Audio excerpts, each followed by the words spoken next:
I had an affair with my husband's childhood friend, and now I'm dealing with the consequences of my actions. Karma has hit me hard, and it's more punishing than I could ever express. They say karma is a tough teacher, and I'm starting to grasp the truth behind that saying. I made choices that exceeded what I should have, and now I'm facing the repercussions of my regrettable deeds. Cheating alone is bad enough, but when it involves a close friend, it's a whole new level of wrong. I find myself in this painful situation, burdened by the shame I've brought upon myself. Temptation is a powerful force that can challenge even the strongest of wills. Resisting something right in front of you takes immense self-discipline, and sadly, I succumbed to the temptation that was right in front of me, leading to a taboo I deeply regret. My story isn't a typical one, and my infidelity didn't happen overnight. It was a culmination of months, or perhaps even years, in the making. Before I delve further, let me provide some background about myself and my husband. I'm Christina, a 29-year-old makeup artist, and I've been married to Andrew, a 31-year-old accountant, for over 3 years. I first met Andrew when his sister hired me for a makeup session during her visit to New York. She wanted to celebrate her birthday with a photo shoot, so she booked me as her makeup artist based on a recommendation. Andrew wasn't home for most of the day and only returned when I had finished the makeup. He greeted me casually before heading upstairs. I felt quite shy when I saw him because Andrew was undeniably attractive. Before I continue, it's important to note that I also met Andrew's childhood friend when I came to do his sister's makeup. However, that story is forthcoming. I'm the type of woman who appreciates men that don't openly display their interest in me. I prefer men who behave as though they're not particularly interested. Yes, Reddit users, I understand that it may sound peculiar, but it's accurate. That's the kind of individual I am. On that day, when I observed how nonchalant Andrew was when he greeted me, I became fond of him. He appeared exceedingly fatigued and immediately retreated to his room. His sister is a rather cheerful person, and she informed me about her brother's diligent work ethic. She mentioned that he often returns from work late and exhausted. However, on that specific day, Andrew arrived home at 5 p.m., and that's when I had the opportunity to see him.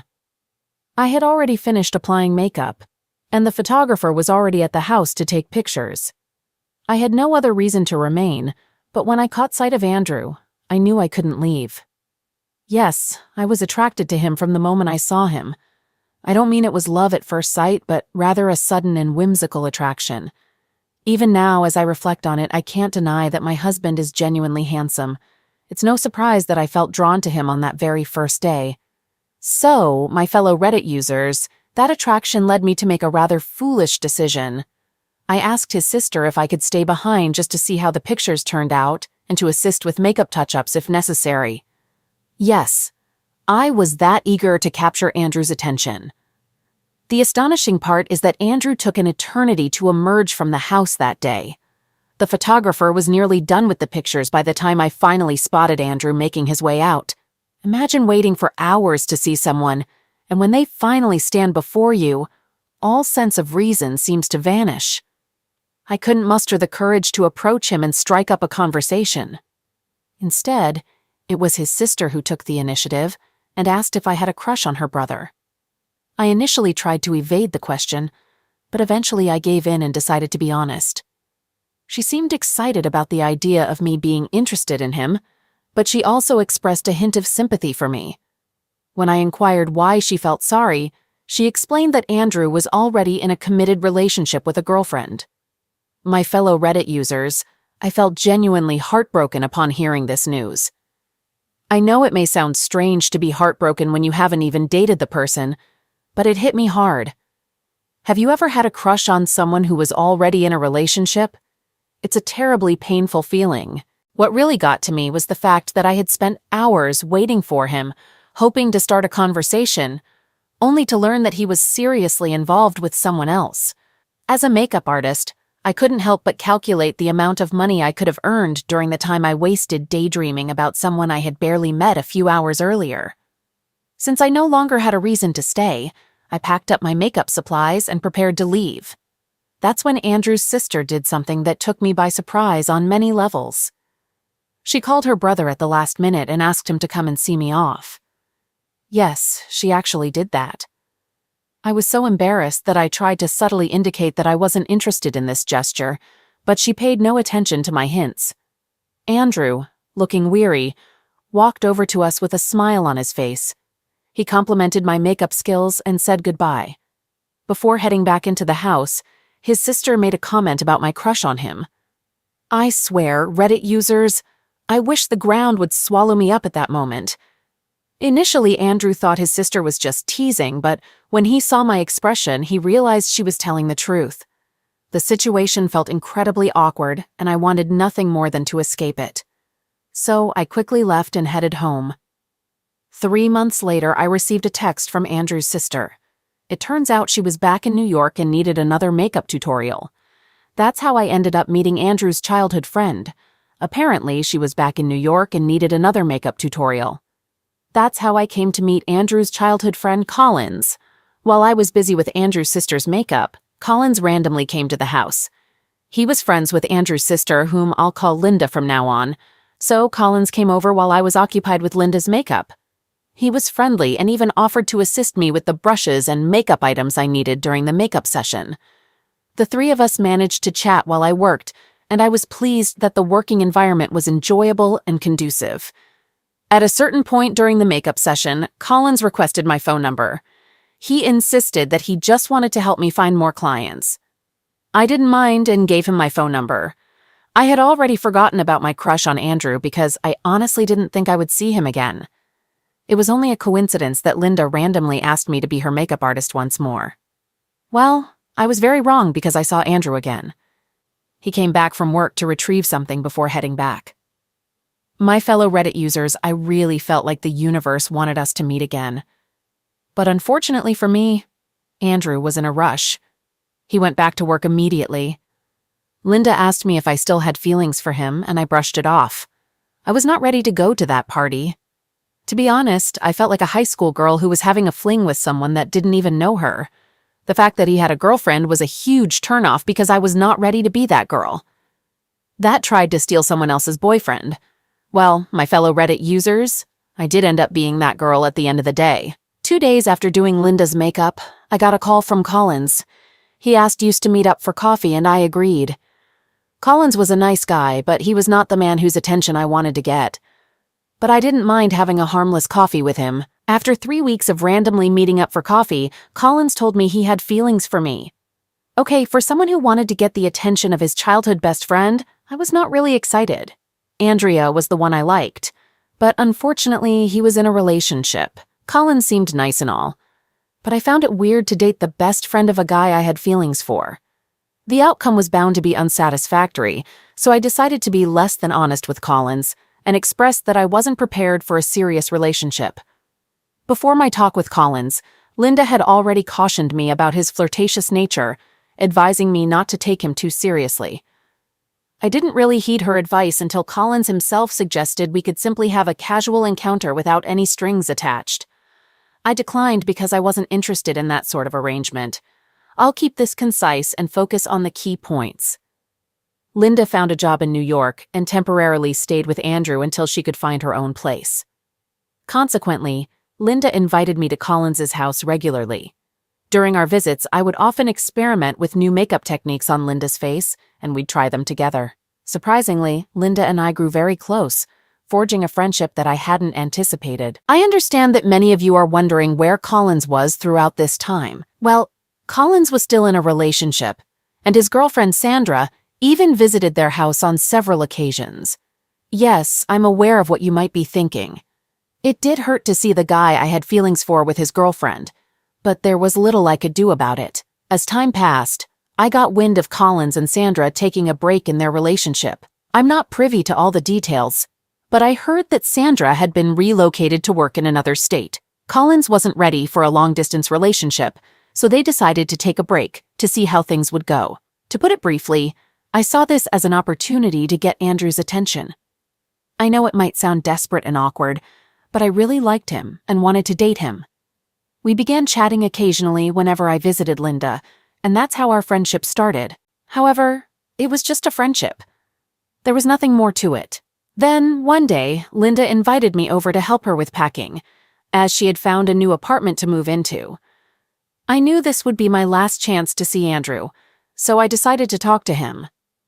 I ended up staying overnight at their house because we were packing until very late. Linda suggested I stay over so that I could accompany her to the new apartment. That night, I met Andrew in the living room, and we started a casual conversation. He seemed quite sad about his sister moving out since he had grown accustomed to having her around. The three of us had a few drinks and watched movies together. Linda decided to call it a night early since she still had to finish packing for her move. My fellow Redditors, that's how I found myself alone in the living room with Andrew. I can't be sure if it was the alcohol we had consumed or the romantic movies we had watched, but we ended up spending the night together. When I woke up the next morning, I was worried that he might regret everything and tell me it was a mistake. But to my surprise, that wasn't the case. Oh my goodness, this story is turning out longer than I anticipated, dear Redditors. The main part of the story hasn't even begun yet. I just wanted to give you all some background to understand the dynamics between Collins, Andrew, and me. Speaking of Collins, if you're wondering where he was during all of this, I'll fill you in. A few months before Linda moved out, Collins experienced a loss in his family when his father passed away. He returned to his hometown to be with his grieving family.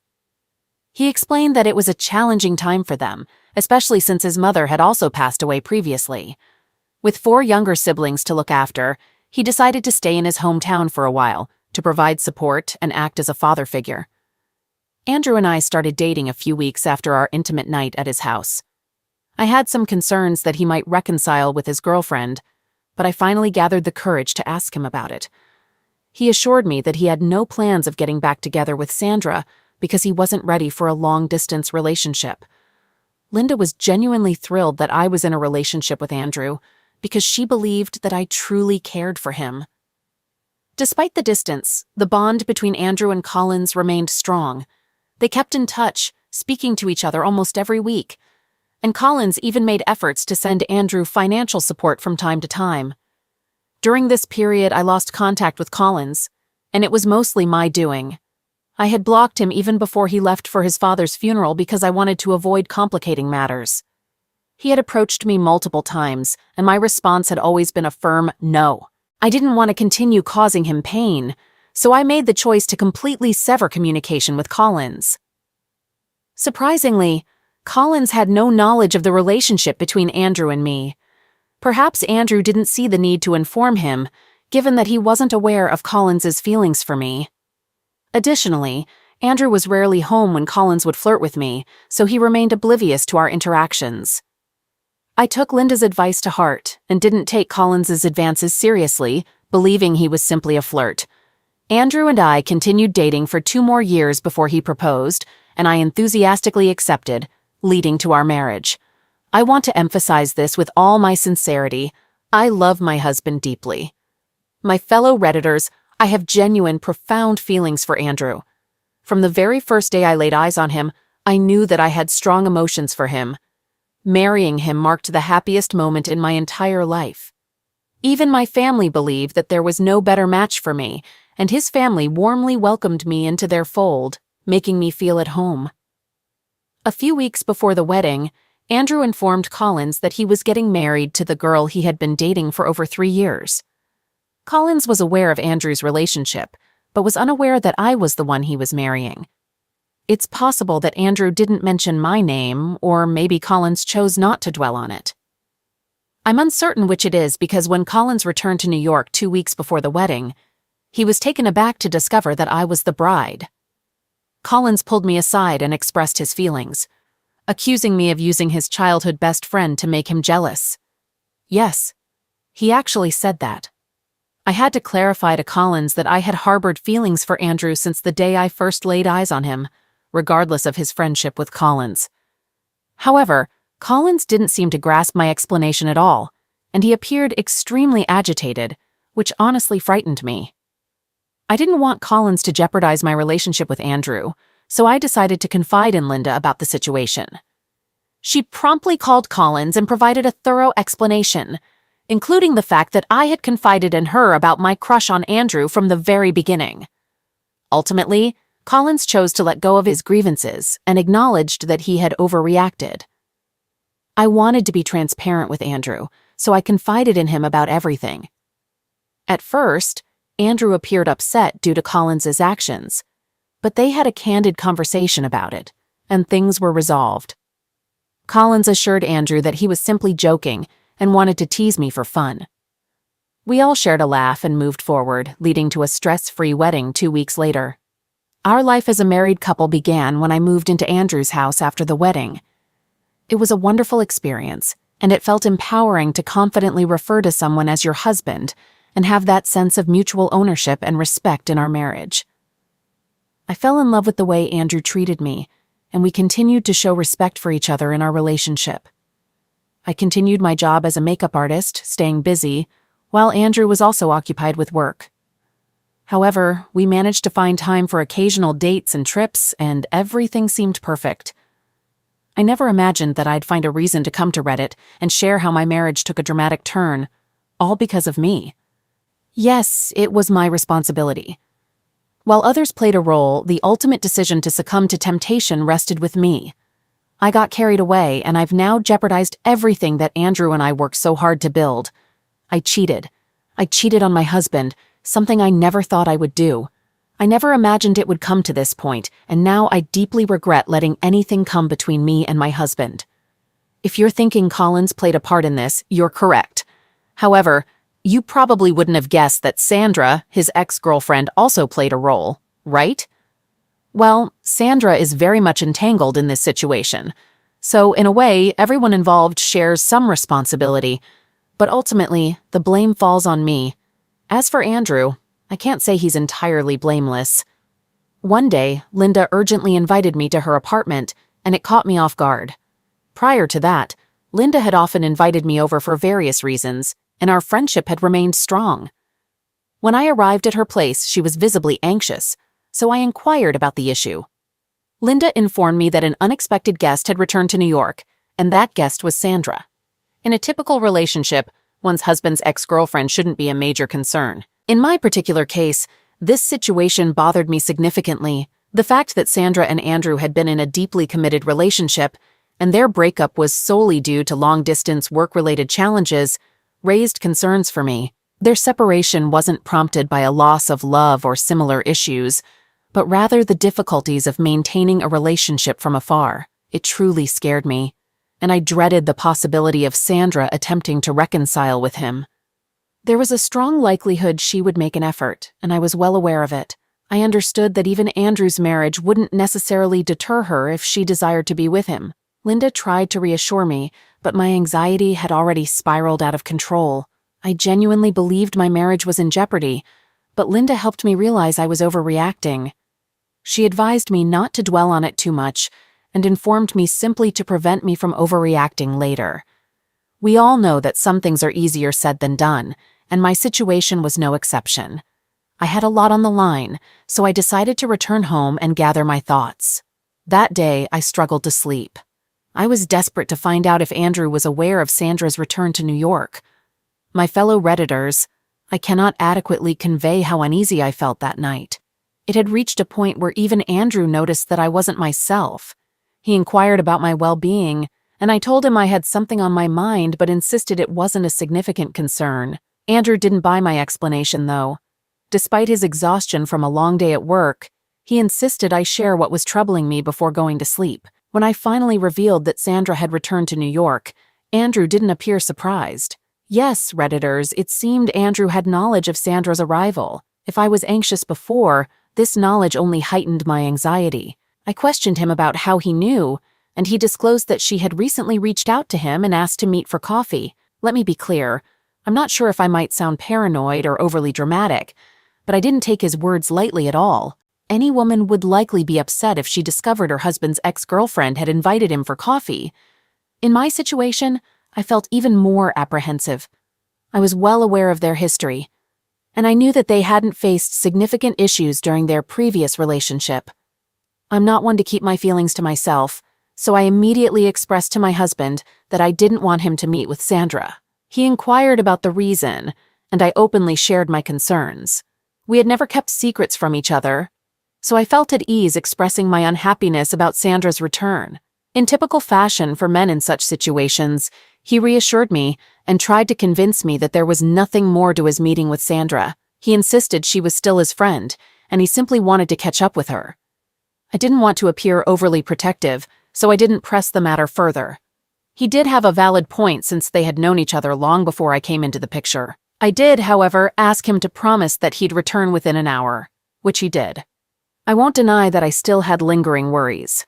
A week later, they had their coffee meetup, and we carried on with our lives. Yet I couldn't shake the feeling that Sandra was persistently trying to contact Andrew. My suspicion grew due to the frequent, sudden phone calls he received. He'd either silence his phone or abruptly end the calls. But I sensed something was amiss. I managed to suppress my suspicions for another 3 months, until an unexpected turn of events occurred. Collins returned to New York with his siblings. He had accumulated enough savings in his hometown over the years, so he decided to come back to New York with 2 of his siblings. I hadn't anticipated Collins's return at all, and it genuinely caught me off guard. At this point, I felt like all the issues from my past were resurfacing.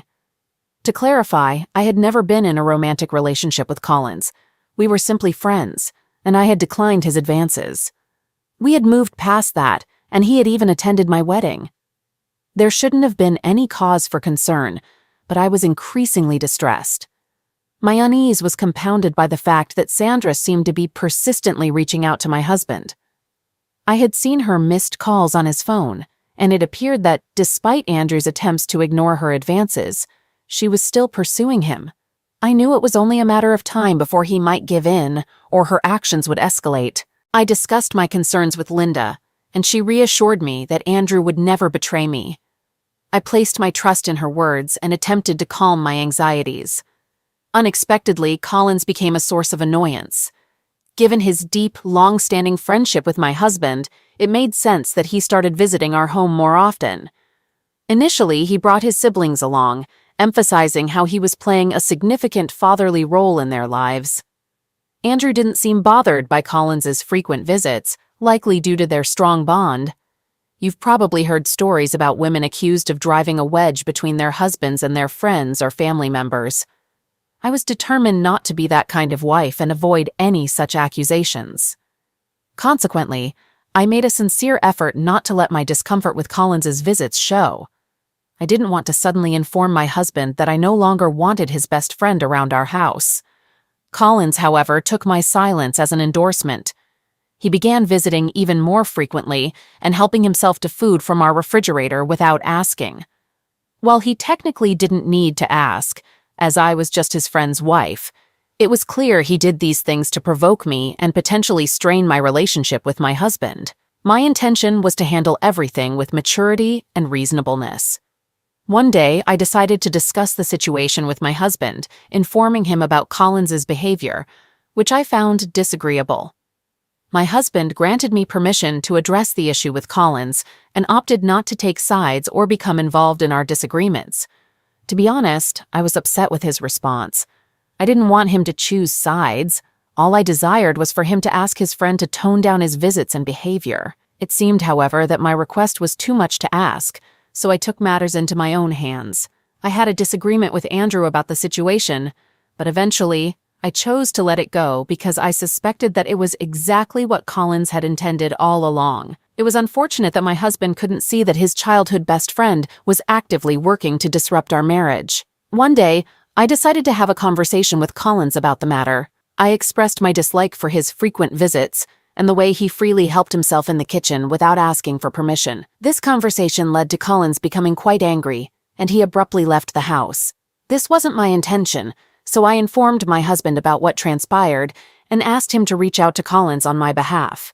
I had blocked Collins's phone number, and I had no intention of unblocking it. My emotions were running high, and I was feeling very frustrated. It seemed like my husband was inclined to side with Collins, so I reached a point where I decided to stop concerning myself with Collins's presence. I allowed him to do as he pleased, especially since the actual homeowner, my husband, didn't seem to mind.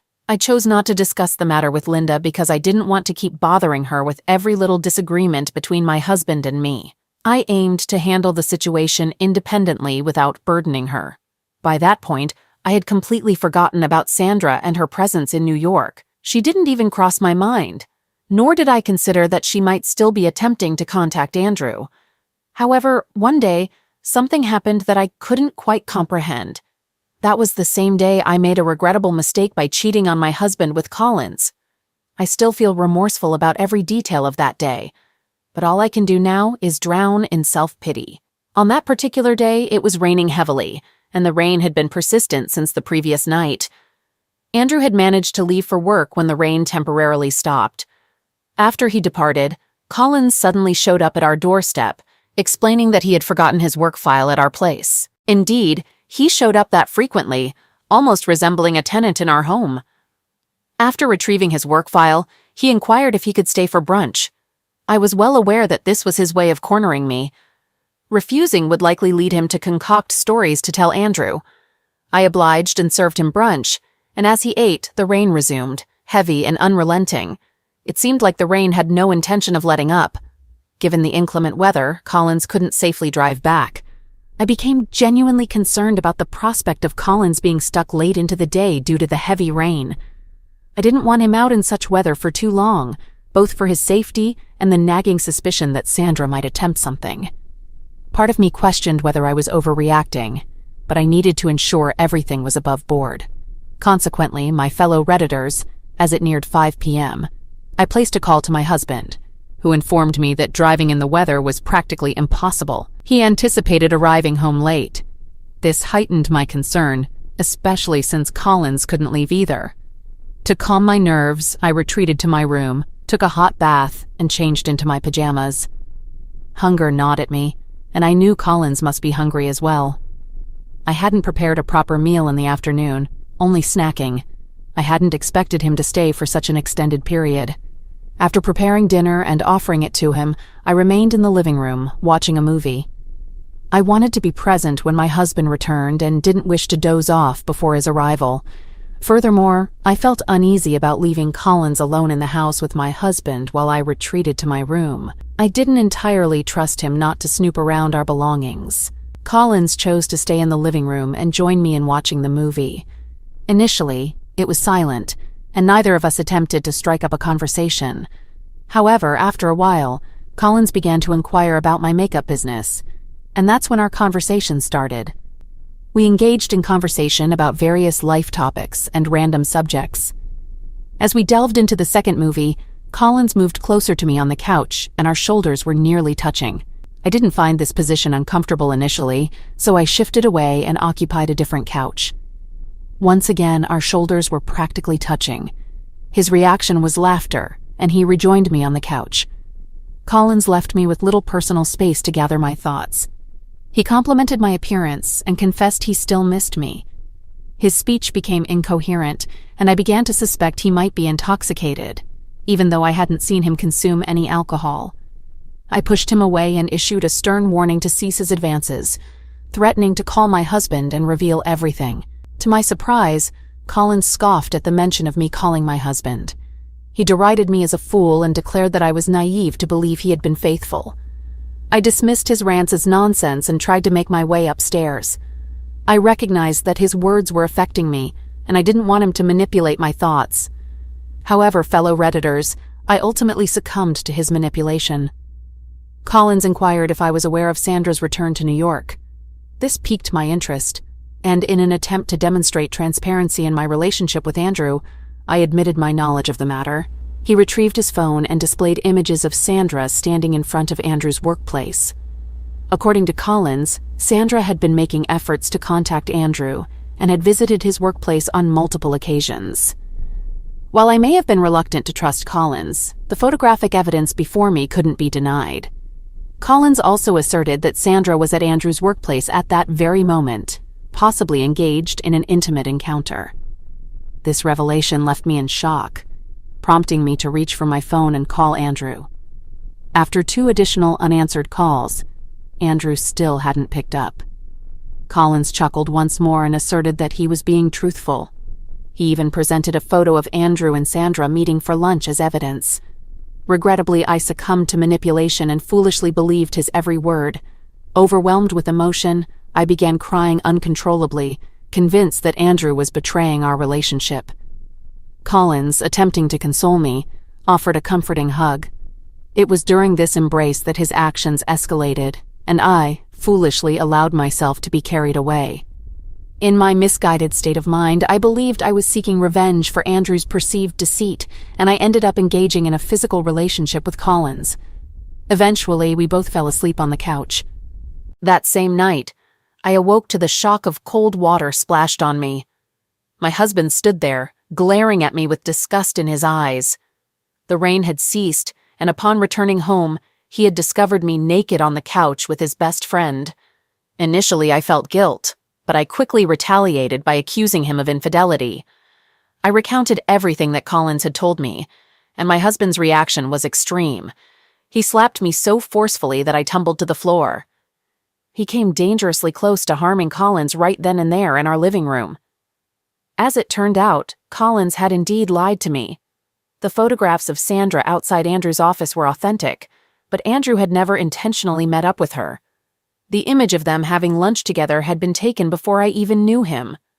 My paranoia and manipulation had clouded my judgment, preventing me from seeing the actual truth.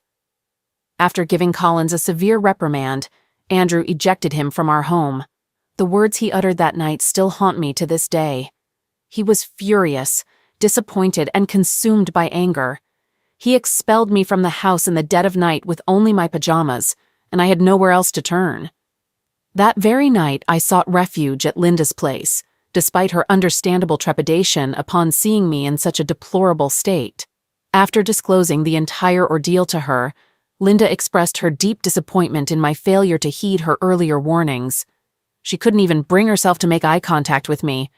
She allowed me to stay at her place for just 2 days before insisting that I leave.